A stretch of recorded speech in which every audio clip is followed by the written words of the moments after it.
Buenas noches. Cristina Cifuentes da un paso más en los postulados de la izquierda radical y se propone ahora implantar desde el próximo curso la asignatura de ideología de género en los colegios de la Comunidad de Madrid. Será, eso sí, al menos de momento, una asignatura optativa. Lo vemos ya en las 5 W. Empezamos por el qué. Y es esa decisión del Partido Popular de Madrid, capitaneado por Cristina Cifuentes, que sigue en su lucha por ganarle la batalla progresista a la izquierda radical. Ahora, Cifuentes, amparándose en la necesidad de una sociedad concienciada en contra de la LGTBI-fobia, se propone implantar en todos los colegios de la Comunidad de Madrid la asignatura de ideología de género. Una iniciativa que es posible gracias a la aprobación de esa ley de protección integral a ese colectivo, aprobada por su mismo Ejecutivo, y que supone un desarrollo más en favor del lobby gay en las aulas infantiles del sistema educativo madrileño. Ya no solo se van a impartir cursos obligatorios a todos los alumnos de todos los colegios madrileños, sino que el que así lo quiera podrá recibir una dosis extra de ideología a instancias del sistema público.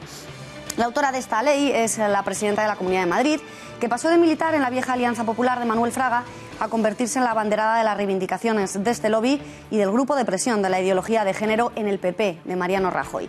Las políticas llevadas a cabo por Cifuentes en Madrid, en el terreno moral, social y educativo, distan mucho de los principios y valores tradicionales de la derecha sociológica que vota al PP, incluso en Madrid, y no tienen nada que envidiar a las que llevarían a cabo los comunistas o los anarquistas. Ni siquiera el Partido Socialista se atrevió a ir tan lejos, explícitamente al menos, en la polémica educación para la ciudadanía. Y llegamos por fin al cómo. De momento, Cristina Cifuentes asegura que se va a tratar de una asignatura de libre elección, de la que aún se desconocen sus contenidos, pero de la que, simplemente basándonos en algunos de los materiales, de los libros de texto utilizados durante esos cursos impartidos precisamente por miembros designados por el lobby LGTBI, que serán también los que impartan esa asignatura, ahondarán en la idea de que el género, el sexo es optativo y que depende solo de la voluntad de las personas. Cristina Cifuentes se declara feminista, progresista, gay-friendly, abortista y partidaria de los vientres de alquiler. En algún país del mundo pensarían que esta política representa a la derecha sociológica madrileña. Editorial con Eduardo García Serrano.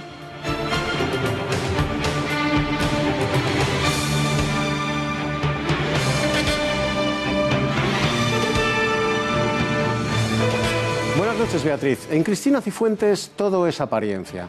La transexualidad va más allá de la mera apariencia sexual. Su transversalidad más peligrosa es la que afecta a la política, pues si al igual que un hombre, gracias a la cirugía y a la catarata hormonal exógena, puede cobrar la apariencia de una mujer y viceversa, un político con apariencia de derechas, al que vota la derecha sociológica, puede también, gracias a los bisturíes del relativismo, comportarse, actuar y conducirse como un elemento de la extrema izquierda, sobre todo en el plano moral de su doctrina, que es el verdaderamente importante, pues informa y conforma a todos los demás. En el PP hay varios transpolíticos de este género, pero sin duda el paradigma de todos ellos es Cristina Cifuentes, que con los votos de la derecha sociológica madrileña implementa políticas sociales y educativas que no se diferencian en nada de las que llevarían a cabo Podemos y la CUP, y que dejan en mantillas de parvulario a la asignatura socialista Educación para la Ciudadanía. Cristina Cifuentes, además, sanciona a los colegios que se niegan a impartir clases de transexualidad en sus aulas y persigue a los psicólogos y psiquiatras que ofrecen sus conocimientos profesionales a aquellas personas que, teniendo tendencia a dejar de ser lo que son, hombres o mujeres, no quieren dejar de serlo.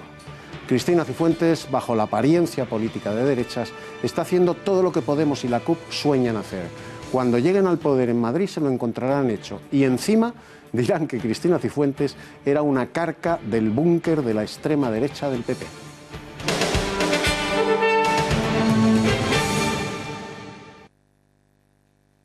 Cuando pasan 5 minutos de las 8:30 de la tarde nos vamos en directo hasta la redacción. Tenemos una noticia de última hora y es que hace apenas pocos minutos ha sido suspendido el partido Borussia Mónaco por una explosión cercana al autobús del equipo. Para conocer todos los detalles de esta última hora conectamos ya con Ulises Sánchez Flor. Ulises, buenas noches. ¿Qué sabemos de esa noticia? ¿Qué informaciones tenemos? Buenas noches. ¿Qué tal? Buenas noches. Pues sí, hace poco acaba de confirmar la UEFA, el máximo organismo del fútbol europeo, que se suspende el partido de ida de los cuartos de final de la Champions entre el Borussia de Dortmund y el Mónaco como consecuencia de una explosión cerca del autobús del equipo alemán, del Borussia de Dortmund, cuando a tan solo 10 kilómetros del estadio se dirigía para la disputa del partido. Una explosión en la que la policía mantiene un poco la cautela por la confusión de las informaciones que hay, que ha provocado pues que la rotura de los cristales y que Marc Bartra, jugador del Borussia Dortmund, jugador español, central internacional,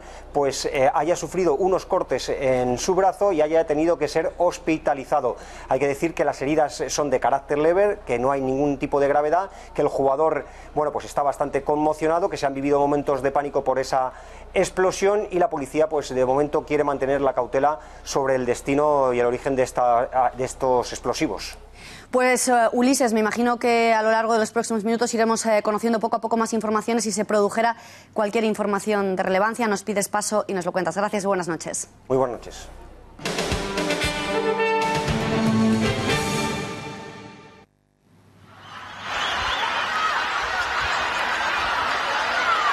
Eran poco más de las 2 de la madrugada cuando la histeria se apoderaba de Málaga en el transcurso de la procesión de la promesa del cautivo. Rumores de disparos provocaron una estampida que terminó en avalancha. En realidad se trataba de una simple pelea que se zanjaba con 2 heridos por arma blanca. El pánico, sin embargo, cundía entre asistentes y penitentes que desencadenaban, como decíamos, esta avalancha. Todo ocurría a la altura del número 77 de la calle Carretería, donde los servicios de emergencia tuvieron que atender a 2 heridos, una joven con un corte en la pierna y otra persona con un fuerte golpe en el brazo. Un susto, eso sí, que desataba el pánico general y la sensación entre la gente de que algo estaba pasando. Ni hubo disparos, ni hubo ningún tipo de detonación, como se extendió entre la multitud, tan solo un cúmulo de caos e informaciones desafortunadas que terminaron sembrando el caos. Lo ocurrido en Málaga es la prueba del clima de tensión, de miedo que existe en las calles esta Semana Santa. Desde el Ministerio del Interior, Juan Ignacio Zoido ha querido lanzar un mensaje tranquilizador a la población, asegurando que desde su ministerio se están tomando todas las medidas de seguridad necesarias para evitar que ocurra ningún ataque terrorista en estos días. En Intereconomía Televisión hemos podido conocer una orden lanzada a toda España desde el Gobierno: ningún camión a pocos metros de las procesiones. Para ello se han instalado volardos, jardineras o vehículos de gran tonelaje en las vías de acceso a las calles por las que discurren los pasos de la Semana Santa. Las instrucciones que el Ministerio del Interior ha distribuido por todo el territorio español tienen varios puntos en común, principalmente esa medida de la que les hablamos, la más importante, que se va a aplicar de forma inexorable en todas las ciudades que festejan la Semana Santa, y es esa prohibición a los camiones de circular por los centros urbanos. Ningún vehículo pesado de más de 3.500 kilos va a poder entrar en las ciudades durante estos días. La circulación del resto de vehículos también se va a ver seriamente restringida. Es verdad que la seguridad cero, absoluta, total, no la podemos nadie garantizar, pero es verdad que el trabajo que todos ustedes vienen desarrollando hace que se hayan producido numerosas detenciones antes de que hayan podido llevar a cabo algunos de los actos que se vienen cometiendo en otros países. El terrorista que atentó la pasada semana en Estocolmo ha reconocido ante el juez ser el autor del ataque, al tiempo que reconocía también que buscaba hacer el mayor daño posible. Se trata de un ciudadano uzbeco de 39 años que tenía orden de expulsión de Suecia desde hace mes y medio tras ser rechazada en junio su solicitud de asilo.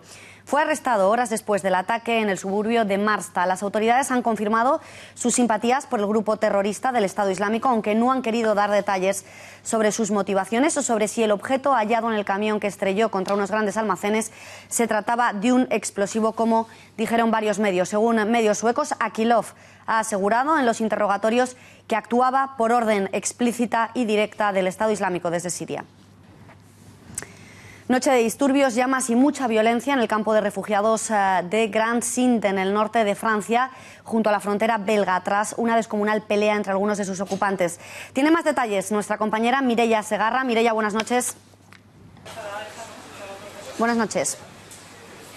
Buenas noches, Beatriz. El incidente ocurrió en un campamento de refugiados ayer por la tarde en el norte de Francia, en Grand-Sinte, y resultó en 6 heridos. Los refugiados que estaban allí, afganos y kurdos en su mayoría, se llevaron en las manos con armas blancas. Esto resultó, aunque las autoridades tuvieron que desalojar a la mayoría de los refugiados que estaban allí en esos momentos y llevarlos a los municipios más cercanos, a las localidades, infraestructuras y a los gimnasios más próximos. El campamento, que alberga unos 1.500 refugiados y que ha quedado en cenizas, fue un proyecto llevado a cabo hace cosa de un año por la ONG Médicos Sin Fronteras.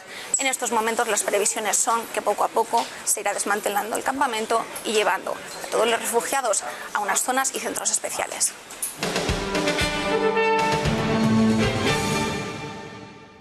Y este que van a ver en sus pantallas era el momento en el que un pasajero de la compañía United Airlines era expulsado por la fuerza de un avión con overbooking. En un primer momento la compañía, que tenía que bajar del avión a 4 pasajeros, al haber vendido 4 plazas más de las disponibles para que pudiera volar la tripulación, ofreció a los pasajeros una compensación de $1.000, una noche gratis de hotel y nuevos billetes, pero ningún pasajero aceptó la oferta, ante lo que la compañía sorteó quién debía bajarse del avión. El médico que van a ver, de origen asiático, se negó a abandonar el avión al asegurar que tenía pacientes a los que atender a primera hora de la mañana, por lo que 3 agentes de seguridad procedieron a sacarlo por la fuerza. Como van a ver en las imágenes, el pasajero se resistía hasta el punto que el agente provocaba sangre al golpearle contra los reposabrazos y sacarlo a rastras prácticamente medio desnudo. Finalmente, este médico conseguía volar, aunque tras pasar, como están viendo, momentos muy desagradables.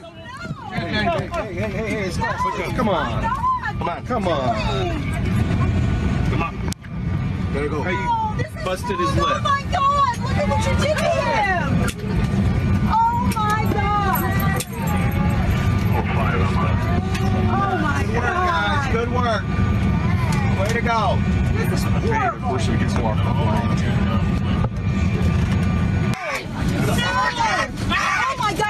Oh my God! Oh my God! No! Oh my God! My God! What are you doing? No, this is wrong. Oh my God! Look at what you did to him! Oh my God! I have to go home. I have to go home. I have to go home. I have to go. Pues desde la compañía se han disculpado por las malas formas, aunque no por la expulsión de pasajeros, ya que les ampara la ley. De momento, el agente responsable de su desalojo ha sido suspendido y en un comunicado emitido a través de Twitter, United Airlines asegura que este acontecimiento les ha afectado a todos en la compañía. Piden disculpas por haber tenido que reacomodar a los pasajeros. Y su equipo, dice, trabaja con carácter de urgencia junto a las autoridades y están llevando a cabo su propia revisión detallada de lo sucedido. También, dicen, estamos intentando contactar con este pasajero para hablar directamente con él y tratar de resolver esta situación. Pero ¿es legal lo ocurrido en Chicago? ¿Puede una aerolínea desalojar por la fuerza a un pasajero? ¿Qué dice la ley al respecto? Vamos a ver también los derechos de los pasajeros, cómo actuar frente a un agravio de este tipo y por qué se produce el tan temido overbooking. Comenzamos explicando precisamente esto último, y es que el overbooking se produce por la venta de una cantidad de billetes superior al número de plazas disponibles en el avión. Las aerolíneas están autorizadas a vender concretamente un 10% más de los asientos disponibles. ¿Por qué es esto posible? Bueno, pues porque lo hacen basándose en las estadísticas, las posibles bajas. 1 de cada 4 pasajeros cancela su vuelo, no se presenta a última hora. De esta forma, la compañía se asegura de no perder ninguna plaza, que supone una gran pérdida económica. El problema comienza cuando ningún pasajero se da de baja. Todos han pagado por su billete y resulta que no hay asientos suficientes para todos los pasajeros, porque la compañía ha vendido pasajes que no existen físicamente. ¿Qué ocurre entonces? Bueno, pues en este caso la ley contempla que se pidan voluntarios para que abandonen el avión a cambio de una indemnización y de que se les proporcione una nueva plaza en otro avión.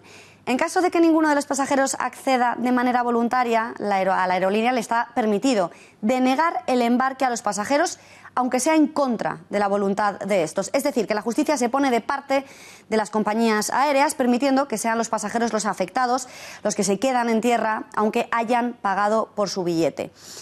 Veamos ahora cómo se elige a los viajeros que están obligados a abandonar el avión. Una vez, como decimos, que han pedido voluntarios y que se ha descartado la existencia de estos, los voluntarios que accedan a no viajar a cambio de determinados beneficios, o si el número de voluntarios no es aún suficiente, la compañía elige a través de un ordenador por sorteo a los pasajeros al azar. Pero es que lo que muchos viajeros no saben es que tienen derecho a determinadas compensaciones si esto ocurre. Como por ejemplo, pueden negociar, pueden pedir a la compañía cheques de viaje, asientos en primera clase, aunque no están obligados a dárselas. En cualquier caso, si están obligados, el pasajero tiene derecho al reembolso, por ejemplo, del precio del billete, a un nuevo vuelo en sustitución del que han tenido que abandonar y a asistencia de todo tipo. Por ejemplo, estancia en caso de ser necesaria. También van a poder realizar una llamada, van a poder pedir otra clase de necesidades como bebida, comida o wifi. Y veamos ya a qué derecho tienen de indemnización los pasajeros víctimas del overbooking. Va a depender de la distancia del vuelo. Si es menor a 1.500 kilómetros, les va a corresponder una indemnización de 250 euros. En caso de que la distancia del vuelo se encuentre entre los 1.500 y los 3.500 kilómetros, esta compensación ascenderá a los 400 euros. Y si es mayor a 3.500 kilómetros, tendrán que ser compensados con 600 euros. En caso de que la compañía consiga reubicar al pasajero en las 2 horas inmediatas al vuelo perdido, esta indemnización, eso sí, se reduce al 50%. Una práctica abusiva, sin duda, que sin embargo está amparada por la ley. ¿Qué les parece a los ciudadanos que la justicia permita a las aerolíneas esta clase de comportamiento? Hemos sacado nuestros micrófonos a las calles y nos hemos encontrado esto. Creo que no debería ser legal porque no tiene ningún sentido y deberían permitir a lo mejor que las personas, si al final no van a volar, cancelen su vuelo y puedan vender esos vuelos cancelados. Pues no debería ser legal, hombre, porque tienen que vender los que tocan, no vender así como les viene bien a ellos. No, yo creo que no es legal, pero debe de ser nada más que quitarles voluntariamente. Si uno quiere dejar el sitio al que ha venido más tarde, que se lo deje, pero con una indemnización, por supuesto, ¿no? Pero no le puede sacar como lo han sacado al que hemos visto ahí, ¿no? En la televisión, ¿no? No legal, nada. Se puede vender más de lo que uno ofrece. Si hay X plazas, hay que ofrecer X billetes para la venta. Claro que sí. Es como vender algo que no existe. Tú no comprarías algo que no está disponible.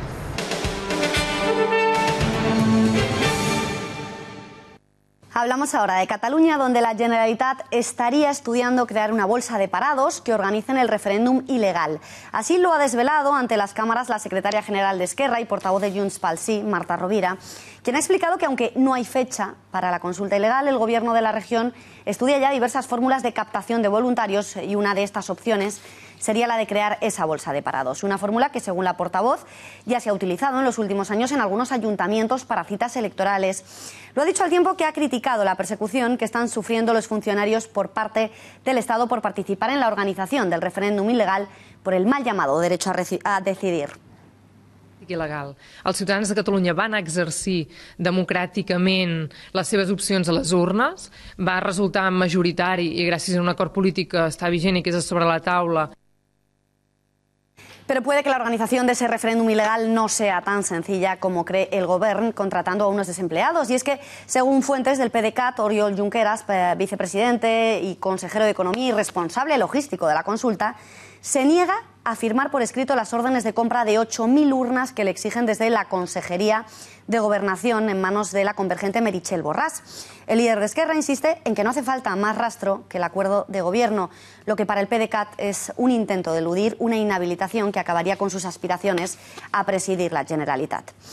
Y quien no va a presidir más el Parlamento es Carme Forcadell. Según El Confidencial, la actual presidenta del Parlamento catalán no volverá a presentarse en una lista electoral.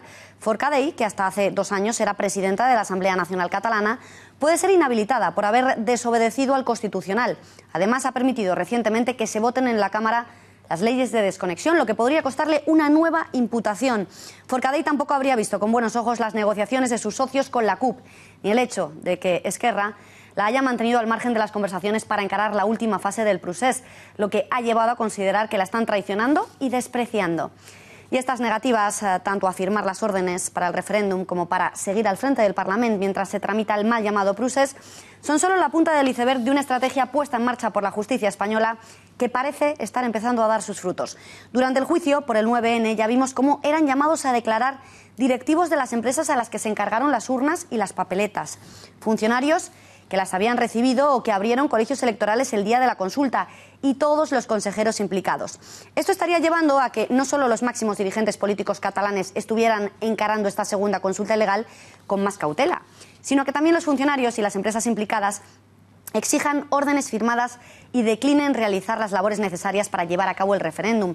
El máximo exponente lo tendríamos en el Govern, al que el presidente Carles Puigdemont querría forzar en pleno a firmar la orden para el referéndum, y dentro del cual varios consejeros, no solo Oriol Junqueras, se habrían negado ya para evitar ser imputados e inhabilitados.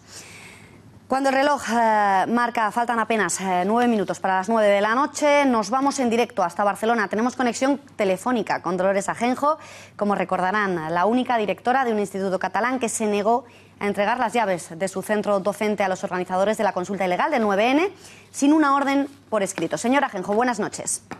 Buenas noches. Parece que cunde su ejemplo. Junqueras se niega a dar ninguna orden por escrito sobre la consulta ilegal y cada vez son más los funcionarios catalanes que se niegan a colaborar y a que quede constancia de su participación. ¿Le sorprende este cambio?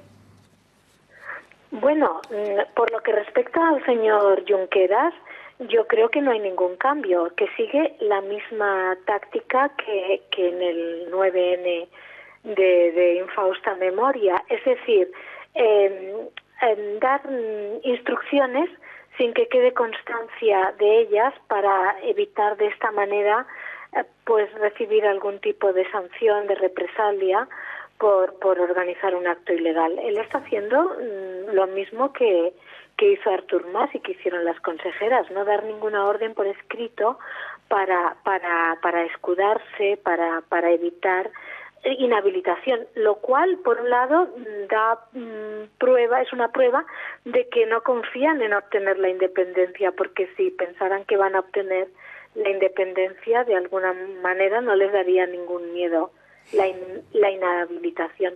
Lo que parece novedoso es que haya funcionarios que se niegan a hacer ningún tipo de acto si no reciben una orden por escrito. Esto sí que sería novedoso y sería realmente la manera de frenar este despropósito. Señora Ajenjo, por último, ¿se ha arrepentido alguna vez de no entregar las llaves de su instituto, de negarse a hacerlo sin una orden por escrito? Para nada, todo lo contrario. Yo creo que me siento orgullosa y satisfecha de haber cumplido con lo que es mi obligación y de no haber colaborado por cobardía con una ilegalidad. Claro que lo volvería a hacer, sin duda alguna.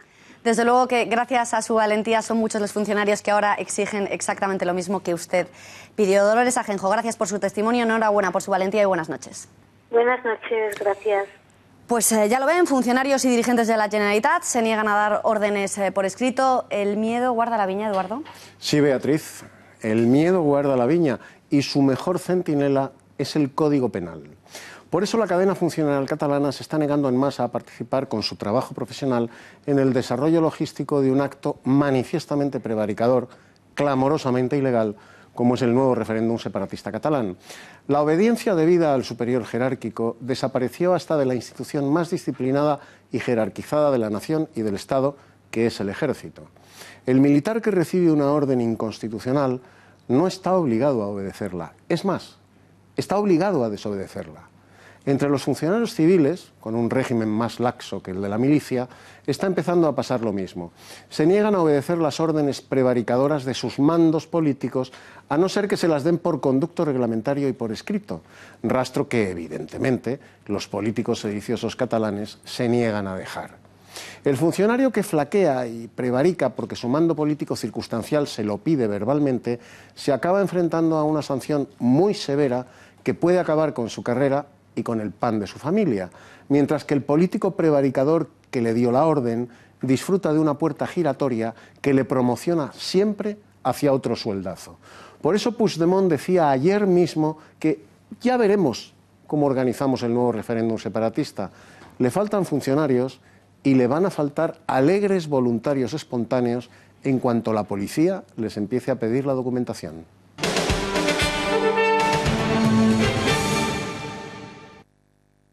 Los presupuestos vascos de este año han sido aprobados en la Cámara Autonómica gracias al acuerdo alcanzado por el Gobierno vasco con el Partido Popular, partido que, tal y como estaba previsto, se ha abstenido y ha permitido que las cuentas de este año superen la minoría parlamentaria de PNV y PSE y salgan adelante. Con 37 votos a favor, 29 en contra y 9 abstenciones, entre ellas las del PP. Los presupuestos del País Vasco para 2017, dotados con casi 12.000 millones de euros, un 1,2% más que en el ejercicio anterior, han pasado su último trámite. De la cantidad total, el PP ha logrado variar el destino de partidas valoradas en 29 millones de euros, que, según ha recordado su portavoz económico, Antón Damborenea, servirán para poner el acento en la conciliación, en el apoyo a las familias con hijos y en la creación de empleo. Para Alfonso Alonso, la estabilidad del País Vasco es una buena noticia para España, sobre todo si tenemos en cuenta que la abstención del PP en esa región prácticamente les garantiza el respaldo a sus cuentas a nivel nacional. Está en el Gobierno, el PNV y el Partido Socialista, y nosotros en ese ejercicio de responsabilidad influyendo en la política económica aquí. Y yo creo que esta estabilidad que aquí procuran esos tres partidos, que son institucionales, que es el Partido Socialista, el PNV y el PP, pues es también una fórmula conveniente para España. España necesita estabilidad y el País Vasco, que en el conjunto de España haya estabilidad para poder crecer. Y seguimos con la vista puesta en el País Vasco porque hoy han visto la luz unas imágenes escalofriantes en las que se puede ver a la presidenta del Parlamento de Navarra, Ainhoa Aznárez, del grupo Podemos, departiendo amigablemente con el carnicero de Mondragón, el mismo que este pasado sábado, durante la farsa del desarme, aseguraba no arrepentirse de ninguno de los 17 asesinatos perpetrados por él mismo. A Aznárez y Zabarte, que así se llama en realidad este terrorista de la banda, se les vio charlar amistosamente durante más de 10 minutos en un reservado junto al escenario destinado a los invitados VIP, entre ellos representantes de la histórica Batasuna como Arnaldo Otegi, Rufeno Echeverría o Fernando Barrena, o el coordinador de Eusko Alkartasuna, Pello Urizar. Lo que se dijeron no ha trascendido, aunque la presidenta del Parlamento de Navarra ha querido justificar que solo quiso decirle a la cara que lo que tenían que hacer era disolverse y pedir perdón. Por todo ello, el líder de UPN, Javier Esparza, ha manifestado que esta individua no puede seguir ni un minuto más en su puesto de presidenta del Parlamento de Navarra, puesto que no puede representar a los miles de ciudadanos que hemos estado, dice, en contra de ETA, mucho menos a los que lo han sufrido en primera persona, en los que han sufrido la barbarie terrorista. Esparza critica que este miembro de Podemos no tenga reparo alguno, ya no solo en asistir como representante de una de las principales instituciones de Navarra a un acto propagandístico diseñado y dirigido por ETA de la mano de Bildu, sino que además charle amigablemente con uno de los asesinos más crueles de la banda terrorista. Pero es que ETA no solo no está derrotada, sino que tras ser derrotada policialmente, conseguía hacerse con el poder en las instituciones. La hoja de ruta de Zapatero, seguida a pies juntillas por Rajoy, permitía a los terroristas hacerse con el poder en gran parte de los ayuntamientos del País Vasco y de Navarra. Por ello, quienes hoy aseguran que los terroristas han perdido, mienten flagrantemente.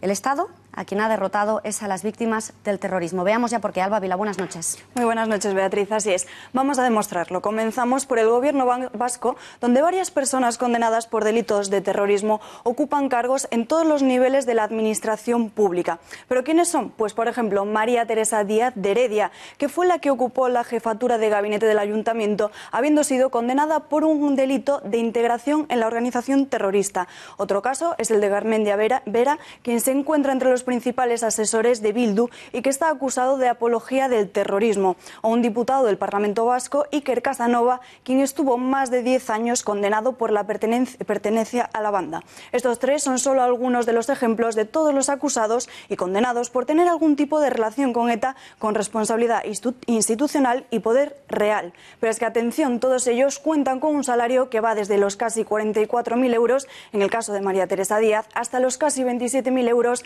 en aquellos con responsabilidades administrativas. Y es que, por más que se empeñen en repetir que el desarme ha sido el fin de la banda, la organización terrorista ha dejado de matar solo porque ya ha conseguido el 99% de sus aspiraciones: poder en las instituciones. Entre los nombres más reconocibles encontramos, por ejemplo, a Pilar Zabala, que encabeza la dirección de Podemos en Euskadi y que es hermana de José Ignacio Zabala, uno de los jóvenes militantes de ETA asesinado por los GAL y quien se niega públicamente a condenar a los terroristas o compadecer a las víctimas. Otro caso es el de Sabino Cuadra, que incluso destinó a los presos etarras beneficios obtenidos de la venta de un libro suyo. Pero la humillación a las víctimas y la prueba de que ETA está muy lejos de haber sido derrotada no es todo lo contrario, es el caso del terrorista condenado Arnaldo Otegi. El dirigente abertzale participó en la explosión de una gasolinera, en robos, en el asalto al gobierno militar de San Sebastián y en la liberación de un militante de ETA detenido en un hospital. En 1987 fue detenido y ahora está inhabilitado, pero ya ha anunciado que se presentará como precandidato al partido Sortu, del cual es ya secretario general. A Otegi le califican de pacificador y exigen que se le permita liderar el falso proceso de paz. Lo piden desde el PNV, actualmente en el poder en el País Vasco, pero también en formaciones como la CUP, socios de gobierno en Cataluña o en Podemos. Pues pasa un minuto de las 9 de la noche, es momento de repasar todas las noticias que nos queda todavía por abordar. Hablaremos del plano internacional, de esa crisis entre Rusia y Estados Unidos, también de esa amenaza lanzada desde Corea del Norte, y nos queda hablar de nuestra noticia de apertura. Lo hacemos todo en titulares.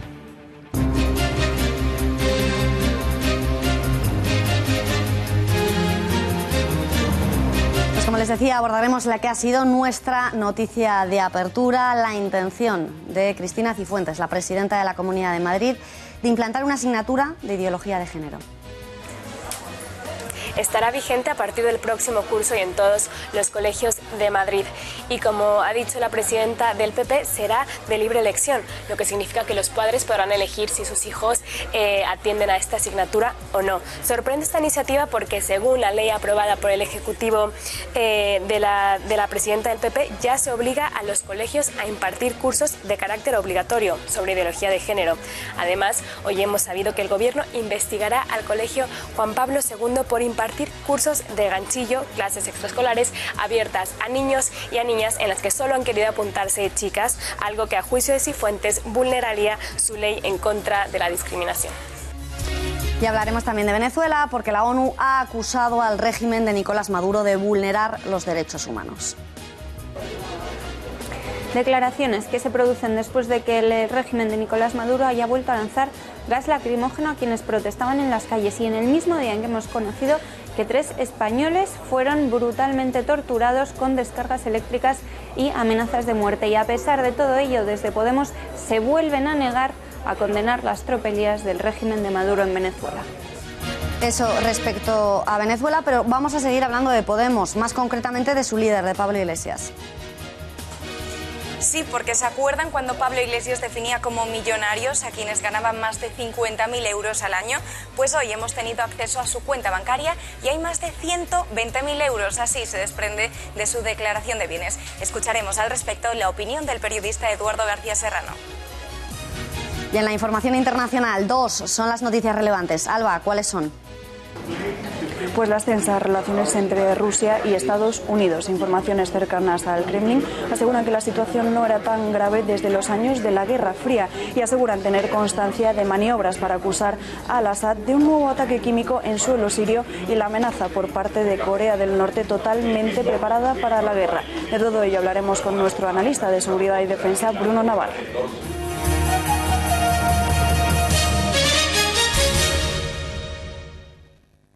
Optativa sobre el respeto y la no discriminación al colectivo LGTB que se imparta en todos los colegios de la Comunidad de Madrid. Este es el proyecto que ha propuesto para el siguiente curso, para el año escolar 2017-2018, la popular Cristina Cifuentes, quien se ha convertido en la gran defensora de los postulados abanderados por este colectivo, por este lobby en la capital. Y es que es como si quisiera ir un paso más allá de la polémica asignatura de Educación para la Ciudadanía de José Luis Rodríguez Zapatero. Ahora la popular Cristina Cifuentes quiere crear otra materia que enseña a los niños de Madrid a comportarse conforme a los parámetros de este colectivo. Va a ser, como decimos, a partir del año que viene. Y es que también parece que tras aprobar la Ley de Protección Integral contra la LGTBI-fobia el pasado mes de julio, no es suficiente para la presidenta de la Comunidad de Madrid y continúa con su campaña para adoctrinar a los niños madrileños desde edades tempranas. ahora lo quiere hacer a través de esta asignatura. María Durán, muy buenas noches. Buenas noches, eso parece. Y aunque fuentes de la Consejería de Educación nos han aclarado ya que aún no saben cómo se llamaría esta asignatura ni en qué consistiría exactamente, sí sabemos que está planteándose para niños de primaria, es decir, de entre 5 y 12 años, y de la ESO, de los 12 a los 16. De nuevo, no respetando la inocencia de los niños de 5 o 6 años a los que se introducirán asuntos complicados y que por su edad ni se habrán planteado. El objetivo, según el Gobierno madrileño, será garantizar que todos los alumnos de la comunidad reciban la formación que promueve los valores constitucionales de convivencia, respeto e igualdad hacia el colectivo LGTBI, una aproximación hacia los distintos modelos de familia, dicen también, y que se explique la realidad de las diferentes orientaciones sexuales e identidades de género. Es decir, que se va a enseñar ideología de género y probablemente con materiales respetuosos, que es como llaman las propias asociaciones LGTBI, a los libros y cuadernos que ellos mismos imponen a los niños con la connivencia de las instituciones. A falta de que se diseñe el temario, podemos imaginarnos que será similar a lo que ya se está enseñando en muchas comunidades españolas y que les hemos ido contando además en este informativo. Por ejemplo, que la homosexualidad es algo muy normal incluso en la naturaleza, con materiales como estos, que una asociación gay andaluza trató de imponer en todos los colegios de la comunidad y en los que se mostraba a los niños a leones, jirafas o pingüinos homosexuales. Seguramente sobre identidad sexual los materiales serán parecidos a los que ya hay también en muchos libros de texto españoles actuales. Las niñas pueden tener pene, los niños pueden tener vulva, etcétera, etcétera, etcétera. ¿Qué decir de los modelos de familia? Que en algunos de esos manuales escolares ya se enseña que el modelo de familia heteropatriarcal evoluciona hacia otros múltiples formatos, como si la familia con padre y madre fuese algo antiguo o represivo. Y sobre transexualidad, pues quizá veamos libros similares al ya famoso Princesito, que tanto gusta y recomiendan las asociaciones LGTBI. Mi Princesito está escrito por la madre de un niño al que le gusta vestirse de princesa, es un caso real. Y dice cosas como: una vez mi princesito se puso un vestido para su fiesta de cumpleaños, se puso pulseras y collares, le encantaba verse tan guapo. Curiosamente, las mismas asociaciones que recomiendan su lectura suelen señalar que es un libro sobre aceptación y que la falta de empatía se asocia a personas con trastornos psicopáticos, como si ver a un niño vestido de bailarina o de princesa y extrañarse fuera algo, Beatriz, de psicópatas. Muchísimas gracias, María. Y varios medios han publicado hoy la siguiente noticia. Madrid, decían, investigará un colegio concertado de Alcorcón que imparte cursos de ganchillo para las niñas y lleva a los niños al Bernabéu. Pues bien, todo ello es falso. Se trata del Colegio Juan Pablo II, que, como recordarán, ya fue multado por la Comunidad de Madrid en virtud de la ley contra la LGTBI-fobia. Fuentes cercanas al colegio han desmentido a Intereconomía tajantemente las informaciones publicadas y nos han explicado que todo es fruto de la manipulación. Todos los talleres de tiempo libre, que así se llaman estas actividades, están aprobados por la Consejería. Son más de 8: robótica, juegos de mesa, deportes, etcétera, etcétera. Todos ellos son voluntarios y todos ellos están destinados para niños y para niñas. Los alumnos eligen en cuál se quieren apuntar y, bueno, casualmente al taller de ganchillo tan solo se han apuntado chicas, lo que no quita que todo niño que quiera apuntarse pueda hacerlo. Asimismo ocurre con la actividad que les permite acudir a partidos de fútbol, a la que también han acudido chicas. Ninguno de estos medios nombra tampoco que desde este colegio todos los niños y las niñas están yendo a comedores sociales con la intención de que los pequeños sean muy conscientes de esta realidad y fomentar en ellos el voluntariado. Hoy conocíamos que el Gobierno va a investigar al Colegio Juan Pablo II por impartir una clase extracurricular de ganchillo a la que solo han querido apuntarse niñas. Hemos salido a la calle para preguntar a la gente si cree que esto es discriminación. Pues si es voluntario, se apuestan voluntariamente, pues yo creo que no, ¿no? Pero esa es mi opinión. No es discriminación si era abierto a los chicos también nos han querido inscribir. Sí, lo veo como muy antiguo, pero discriminación no lo veo tampoco. Pues yo no lo veo, hay cosas peores, hija. Yo voy a esta de monjas y hacemos ganchillo y costura y todo, pero solo somos chicas, no hay varones. Bueno, a mí me parece fenomenal que sea para chicos y para chicas. Porque dé clase de ganchillo a chicos y a chicas. Espérate que me quite las gafas, hombre. A mí me parece perfecto. No tenemos los mismos derechos o queremos los mismos derechos, ¿por qué no? Las opiniones coinciden. La gente no cree que la clase de ganchillo sea discriminatoria. Pero ¿qué piensa la gente de que para Cifuentes nada sea suficiente? Y después de hacer obligatorios los cursos de ideología de género, ahora quiere implementar una asignatura del mismo tema. Vamos a ver qué piensa la gente. Creo que sí, porque es un tema actual. No hace falta que sea una asignatura dedicada solo a los temas de homosexuales, sino un poco a la ciudadanía y cómo se tiene que comportar el ciudadano en estas tareas. Primero la educación de los padres, eso para empezar. Ay, hija, qué cosas. No sé, yo creo que como clase no. O sea, como vida sí, porque lo están viendo. O sea, yo tengo nietos y están viendo pues situaciones que no viví yo de pequeña. Que los padres pues se separan, se vuelven a unir, de pronto son queridos por 4 personas en vez de por 2, como cuando yo era pequeña, y cosas así, pero como clase no lo veo. Sí, ¿por qué no?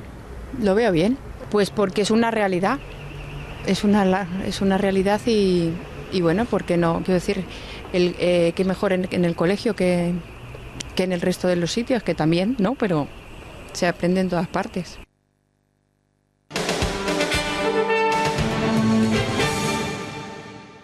Vamos a disolver el Congreso Nacional como una de las primeras medidas que hay que tomar necesarias.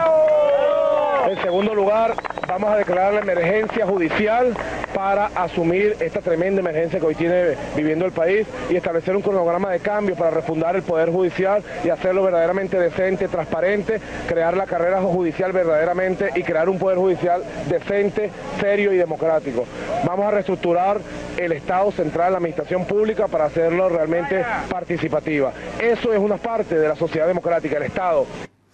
Ya lo habían advertido en 1999, Nicolás Maduro desgranaba paso a paso cómo iba a ser su asalto al poder. Hoy, desde la ONU, han alertado de que en Venezuela se están vulnerando los derechos humanos, exigiendo al régimen chavista que respete el derecho a la manifestación, después de que el gobierno de Nicolás Maduro gaseara con gases lacrimógenos a los manifestantes que protestaban en contra de su ejecutivo. La portavoz del Alto Comisionado de las Naciones Unidas para los Derechos Humanos ha hecho este llamamiento para que también sea respetado el derecho a la libertad de opinión en el país. Noticia que se produce el mismo día en el que las torturas a 3 españoles en el año 2014 en Venezuela han llegado al Senado. Las 3 víctimas de nacionalidad española forman parte de una lista de más de 600 casos recopilados por la institución CASLA y que ha presentado ya ante el Tribunal Penal Internacional de La Haya esta relación. En ella se detallan los métodos empleados en los últimos 17 años por parte de todos los organismos de seguridad del Estado venezolano para castigar, intimidar y reprimir sistemáticamente a la población civil. Con estas prácticas, dicen en CASLA, buscan conseguir testimonios falsos bajo tortura y usarlos para implicar a adversarios del gobierno en hechos ilícitos mediante la ejecución del terror. Los españoles denuncian haber sufrido descargas eléctricas, haber sido amenazados con ser quemados y un tercero declara haber sido violado con el cañón de un fusil. Pues preguntada por todo ello, la líder de Podemos en Andalucía, Teresa Rodríguez, respondía asegurando que en España muchos niños no tienen comida para desayunar y que a ella la única Venezuela que le preocupa es una calle en su barrio, así llamada. Pues mire, la única Venezuela que a mí me preocupa está en mi barrio, es una calle, la calle Venezuela, en el barrio de La Viña, y allí hay serios problemas de integración social, hay familias que no pueden pagar la luz y el agua porque las facturas no dejan de subir, hay familias y personas que llevan años sin encontrar un empleo, hay niños que desayunan en el colegio porque en casa no tienen para desayunar. Esa es mi preocupación.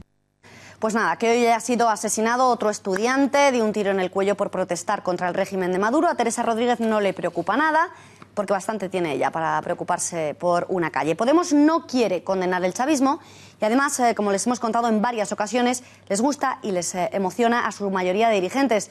Pero hoy no vamos a recordar todas esas ocasiones en las que se deshicieron en elogios, en loas, en alabanzas con Chávez y Maduro, tanto Pablo Iglesias como Íñigo Errejón o Juan Carlos Monedero, sino directamente de las veces en las que ya en las instituciones no quisieron condenar las violaciones de los derechos perpetrados por los bolivarianos. A finales de marzo, el Congreso español no lograba condenar de manera unánime los crímenes del gobierno venezolano porque Podemos se oponía. Pero este juego de la formación morada de explicar que es porque abogan por el diálogo ya había comenzado mucho antes. Desde el momento en que pusieron un pie en las instituciones, se retrataron como cómplices del chavismo. En el Parlamento Europeo lo hicieron tanto Pablo Iglesias como Pablo Echenique. En una democracia, la manera de solventar los conflictos es el diálogo.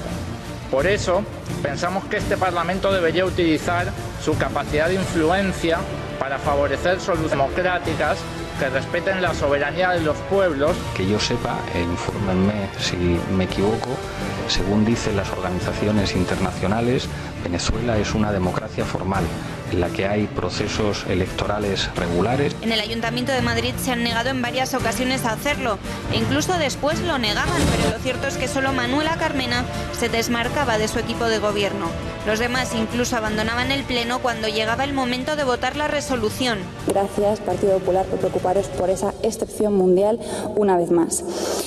A nosotros, al equipo de gobierno, al Grupo de Ahora Madrid, le preocupan los derechos humanos, los incumplimientos en cuanto a los derechos humanos que se producen en muchos lugares. Y ya en el Congreso, hace un año y delante de represaliados como Leopoldo López Padre, Pablo Agustín Duy daba esta peregrina excusa para no condenar las detenciones de disidentes, que no lo apoyaban porque no se estaba haciendo suficiente por los palestinos. Si ustedes trajeran a esta Cámara una preocupación y un compromiso sincero con los presos políticos y los derechos humanos, tal vez hablaríamos aquí alguna vez de los más de 600 presos palestinos. El último capítulo a esta vergüenza llegaba hace tan solo 10 días, cuando impidieron de nuevo la condena unánime en las Cortes. Presentamos una propuesta para hacer una declaración sobre Venezuela basada en lo que decía básicamente el otro día el expresidente Zapatero y lo que está diciendo el Papa y Ban Ki-moon, en la apuesta clara por el diálogo, pero de nuevo el Partido Popular y sus aliados del Partido Socialista y Ciudadano quieren utilizar los asuntos internos de un país hermano como Venezuela para hacer política en España. Nos parece una irresponsabilidad. Hasta hoy, cuando Teresa Rodríguez ha ido un paso más allá en el insulto constante de la formación morada al pueblo venezolano. ¿Recuerdan cuando Pablo Iglesias definía como ricos a quienes ganaban más de 50.000 euros al año? Luego su propio partido corrigió la cifra hasta los 60.000 y poco después tuvo que ampliarla hasta los 100.000.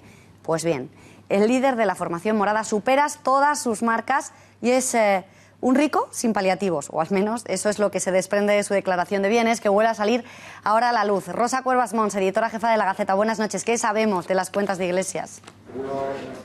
Buenas noches, Beatriz. Esta es la declaración de bienes más reciente de Pablo Iglesias, la que corresponde al ejercicio anterior a su llegada al Congreso de los Diputados. Iglesias ingresó 80.000 euros de sueldo como eurodiputado, otros 400 en la Universidad Complutense, 4.000 como miembro de Podemos y, atención, casi 34.000 euros en conceptos de derecho de autor y como presentador de televisión. En total, 118.400 euros, es decir, muy por encima de los ingresos medios y dentro de esa élite menor del 1% de españoles que ingresa más de 100.000 euros al mes y también dentro de esa élite casi mundial de quienes tienen un patrimonio mayor a los 100.000 euros, porque además de estos ingresos, aunque los de morado presumen de donar parte de su sueldo, se han autolimitado a 3 salarios mínimos, unos 2.100 euros al mes aproximadamente, Pablo Iglesias declara tener una cuenta de ahorros con 125.000 euros en total y también una vivienda en Ávila. En conjunto, unos ingresos, un capital nada desdeñable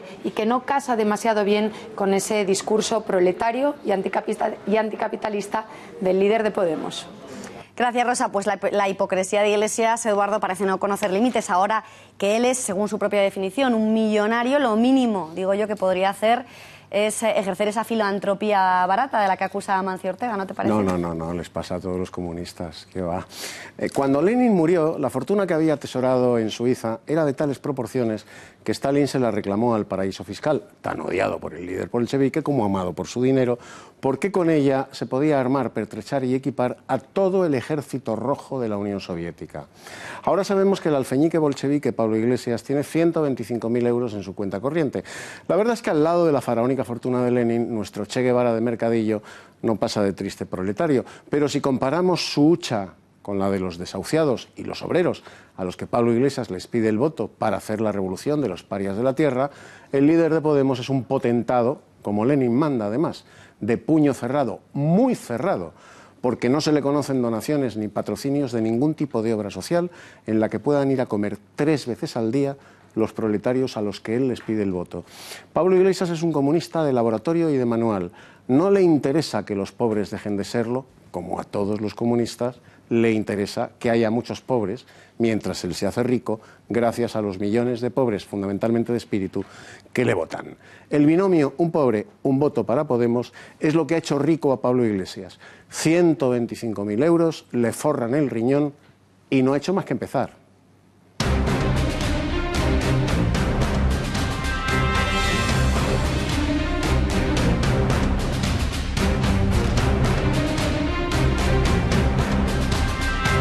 Son los asuntos que ocupan el terreno geoestratégico en las páginas de la prensa de este martes. Por un lado, las tensas relaciones entre Estados Unidos y Rusia tras el bombardeo llevado a cabo por Donald Trump contra una base de Al-Assad y la abierta amenaza lanzada por Corea del Norte. Para abordar estas dos cuestiones contamos un martes más con nuestro analista en seguridad y defensa, Bruno Navarro. Bruno, buenas noches. Buenas noches. Pues empezamos, si te parece, por esto último. Bruno, hay fuentes cercanas al Kremlin que han asegurado que las relaciones están a un nivel de tensión similar, que no estaba desde la Guerra Fría. ¿Tan grave es el bombardeo llevado a cabo por Donald Trump en Siria? No es difícil decirlo porque también estuvo muy mal en la etapa final de Obama-Hillary con aquella campaña electoral. Ha estado muy mal. Desde luego, si no es el peor momento, es uno de los peores. Y es muy grave por lo injustificado del ataque precisamente de Donald Trump. No se sabe realmente quién realizó el ataque con armas químicas, no se ha esperado a la investigación. No es probable, objetivamente, que lo realizara Assad, podría ser, pero no es lo más probable, y contradice la postura tradicional de Trump durante toda la campaña, durante estos años y especialmente después de ganar las elecciones. Le da un giro de 180 grados cuando pretendía acercarse a Rusia. Daña gravemente las relaciones con Rusia y sobre todo deja una incógnita muy mala el futuro en Siria. Bruno, además esta tarde Vladimir Putin ha asegurado que tiene informaciones, que su gobierno maneja informaciones de que se va a provocar un nuevo ataque, provocaciones, dice, sobre ataques químicos en Siria para justificar una nueva intervención por parte de Estados Unidos.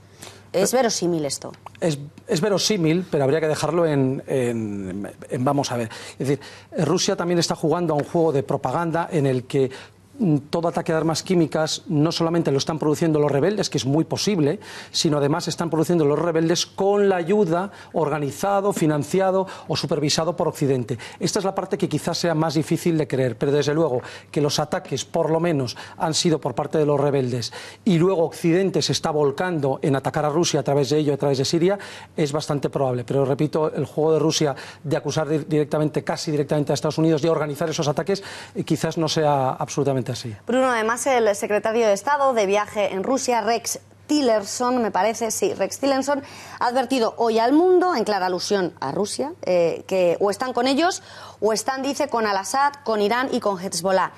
¿Este reduccionismo es así? ¿Es como nos lo están contando desde Estados Unidos? ¿O se está con Al-Assad, con Irán y con Hezbollah, o se está en contra de ellos? No, están jugando al juego de o hay blanco o hay negro, ¿no? A veces hay grises. En este caso sí que hay un blanco y negro muy claro, y es la única posibilidad de futuro, de presente y futuro que tiene Siria es Al-Assad, es al gobernante que hay que apoyar.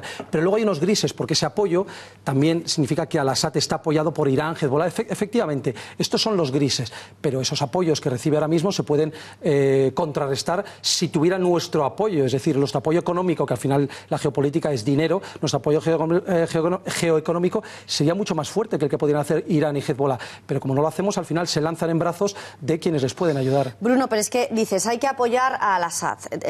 Vamos a preguntarte por qué, nos gustaría saber en qué caso, qué es lo que ocurriría en caso, porque en Estados Unidos ya han dicho que no van a parar hasta conseguir expulsar a Al-Assad del gobierno de Siria. ¿Tampoco dicen cuándo? No dicen cuándo, han dicho que no van a parar hasta conseguirlo, pero ¿qué ocurriría? ¿Qué alternativa hay? ¿Qué consecuencias tendría expulsar a Al-Assad del poder en Siria? Pues el caos, el mismo que han provocado los norteamericanos y sus políticas en Irak, el mismo caos que han provocado en Libia, naturalmente siempre con la ayuda del resto de Occidente prácticamente, empezando por Europa.